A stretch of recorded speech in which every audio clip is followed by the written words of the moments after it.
حبیب اجمی کا نام سنا ہوگا آپ نے، بغداد کے رہنے والے مشہور مالدار شخص، پیسہ بہت تھا لیکن معاملہ یہ تھا کہ سود پر پیسہ، سود کا کاروبار، لوگوں کو سود دینا، لوگوں سے سود لینا، یہ کاروبار چلتا تھا۔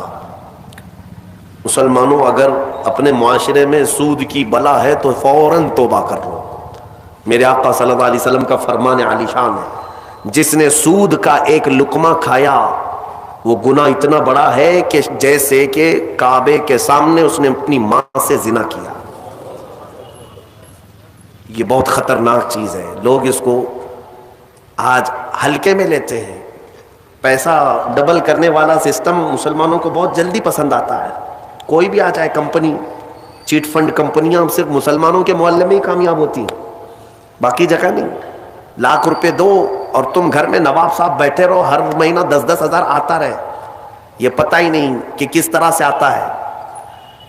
تمہارے گھر میں آنے والا ایک لقمہ بھی تمہاری تحقیق کے بغیر نہیں آنا چاہیے، تم مسلمان ہو۔ ایک سکہ بھی تمہارے گھر میں بغیر تحقیق کا نہیں آنا چاہیے۔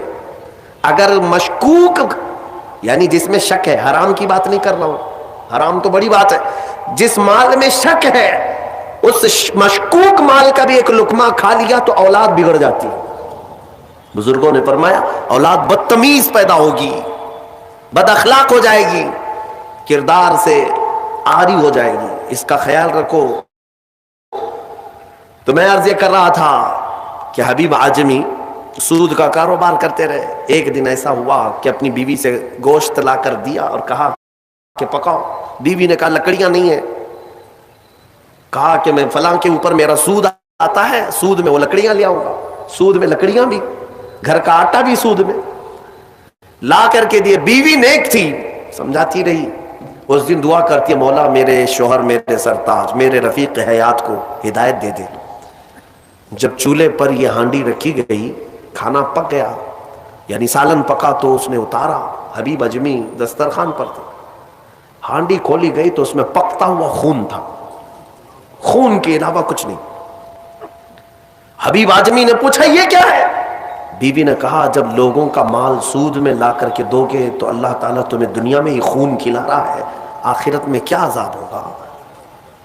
بات اثر کر گئی، بات اثر کر گئی دل پر، اور ڈر بھی گئے کہ اپنی آنکھوں سے دیکھا کہ پکتا ہوا گوشت خون بن چکا ہے۔ فوراً پورے جسم میں کپ کپی طاری ہو گئی، توبہ کیا، کھڑے ہو گئے۔ گھر سے باہر نکلے تو راستے سے جا رہے تھے، بچے جو کھیل رہے تھے، ایک بچے نے پکار کر کہا اے بچے ہٹو، یہ سود خور آ رہا ہے، اس کی چھاؤں کہیں ہم پر پڑ گئی تو ہم برے ہو جائیں گے۔ بچوں میں بھی یہ بات آ گئی تھی۔ حبیب اجمی کو آج دل پر بات لگی، میرا رب کسی کے لیے ہدایت دیتا ہے تو کچھ ذریعے بنا دیتا ہے۔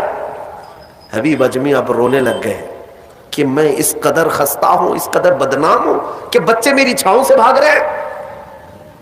اب سوچا کہ اب میں سود نہیں لوں گا اور نہ ہی اس کاروبار میں، سب کو چھوڑ دیا۔ لیکن اب مسئلہ یہ تھا کہ بچپن شروع سے کوئی کام کرنے کی عادت نہیں تھی، پیسہ دینا ہے، مارکیٹ میں گھما کر کے بڑا کر کے لانا ہے، کام کرنے کی عادت نہیں تھی، فن نہیں تھا، ہنر معلوم نہیں تھا، اب کمائیں تو کیسے کمائیں۔ سوچا کہ اب اس چیز کو چھوڑ دیا ہوں، تو بیوی سے آ کر کے کہا میری رفیق حیات میں نے توبہ کر لیا ہے، میں نے توبہ کر لیا، آج کے بعد سے یہ سود کی طرف میں ہاتھ بھی نہیں بڑھاؤں گا۔ بیوی سجدہ شکر ادا کرتی اور کہتی ہے میرے رفیق، اے میرے زندگی کے ساتھی، اب فکر مت کرنا، میں تم سے کسی چیز کا مطالبہ نہیں کروں گی، آدھی روٹی بھی لاؤ میں صبر کروں گی، آدھی روٹی بھی آئی تو میں صبر کروں گی، اس لیے کہ آپ حلال رزق کی طرف جا رہے ہیں۔ کاش ہماری عورتیں ایسی ہوں جو اپنے شوہر کو سیدھے راستے پر لانے کا سبب بن سکے، ورنہ بہت ساری عورتوں کے مطالبات کی وجہ سے مرد حرام کاریوں میں پڑ گئے۔ تنخواہ تھوڑی سی ہے، عورت کے مطالبے زیادہ ہیں، اس کے مطالبے پورے کر نہیں پا رہا ہے تو حرام کاریوں میں مصروف۔ بہت سارے مردوں کے بگڑنے کی وجہ ان کی عورتیں بنی ہیں، اور جب پورا نہیں کر پاتے اور پیسہ بھی نہیں مل پاتا تو پھر نشے کی عادت لگ جاتی ہے، ٹینشن سے مکتی چاہیے، جو روز عورت مجھے گھر پہ جاتی پریشان کرتی ہے۔ میرے عزیزوں، وہ حبیب اجمی کی خاتون نے ان کو دلاسا دیا کہ جاؤ آپ نوکری کرو، نوکری کہاں کرتے, اب تک کرنے کی عادت نہیں تھی, عمر ہو گئی تھی. سیدھے گئے ایک دیہات, چھوٹا گاؤں تھا, اس گاؤں کی ایک مسجد تھی, مسجد کے اندر جا کر بیٹھ گئے. دن بھر بیٹھے رہے, نمازیں پوری پڑھ لی, عشاء کا وقت ہو گیا, نماز پڑھ کر کے اللہ کی بارگاہ میں رونے لگے, مولا کام کا آدمی نہیں ہو, اب تک کیا نہیں, اب میں اپنے گھر کیسے چلاؤں, تو میرے لیے کوئی انتظام فرما. رات کے وقت آئے, بیوی نے پوچھا کوئی نوکری ملی؟ کہاں مل گئی ہے, نوکری مل گئی ہے, بہت ہی اچھی جگہ پر ایک بادشاہ ہے, اس کے ہاں خدمت پر میں لگ گیا. کہا بہت اچھی بات ہے. دوسرے دن پھر گئے, اسی مسجد میں بیٹھے رہے. رات کو آئے, بیوی نے پوچھا کچھ اجرت ملی آج؟ جس بادشاہ کے ہاں کام کر رہے ہو تمہاری نوکری پر کچھ تنخواہ ملی؟ کہا نہیں, بادشاہ نے کہا ہے کل دے دوں گا. اپنی بیوی کو ٹال رہے تھے, اپنی بیوی کو ٹالنے کے لیے بول دیا ایسی کہ نوکری کر رہا ہوں. کہا کہ کل دینے کا وعدہ کیا ہے. پھر تیسرا دن آیا, تیسرے دن بھی وہ اسی مسجد میں رات گزار کر آئے. بیوی نے پھر پوچھا کچھ اجرت ملی؟ کہا نہیں آج بھی نہیں دیا. بادشاہ نے کہا کل دے دوں گا. چوتھا دن آیا, چوتھا دن بھی مسجد میں گزار کر آئے. حالانکہ بیوی نے صبر کا دامن ایسا پکڑی رہی اور کہنے لگی مجھے کوئی جلد بازی نہیں ہے, جب آئے گا تب کھائیں گے.